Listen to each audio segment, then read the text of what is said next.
Colorado lawmaker is trying to save our state's largest provider of substance abuse treatment. Arapahoe House says it's out of money and it plans to close its doors in 2 weeks. Well, tonight, Denver 7's Jennifer Kowaleski is here asking why now, Jen?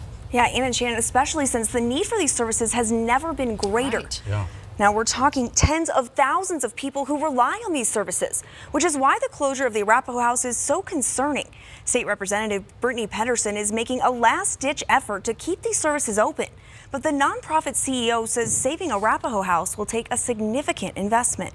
I'm a recovering alcoholic myself. Mike Butler knows firsthand what resources like Arapahoe House mean to those struggling with addiction. I've been in recovery almost 30 years, and I think about using every single day. But the nonprofit CEO says they're not being reimbursed enough by Medicaid for the 5,000 patients a year they serve. And the funding gap is too great. Is there any responsibility for mismanaging of these funds? We're being as diligent as we can as stewards of the funds we receive. Where we're at right now, it's simply the reimbursement rates can't cover our costs. More than 200 employees will lose their jobs. And Butler says all 7 treatment facilities will close their doors in 2 weeks. It's a horrible time for me personally. It's a horrible time for Arapahoe House, for our staff. The announcement comes at a time when deaths linked to drugs have risen dramatically.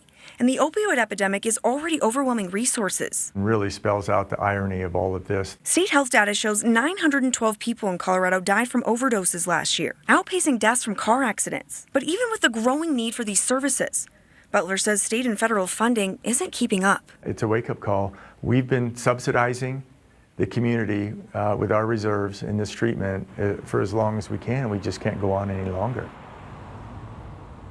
Now, Representative Pedersen says she has requested emergency funds through the governor to keep the nonprofit afloat. The governor's office tells us it is aware of the request and looking at options.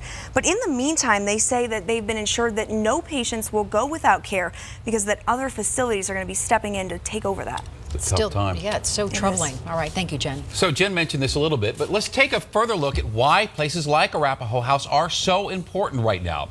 According to government statistics, more than 90 Americans die from an opioid overdose every single day.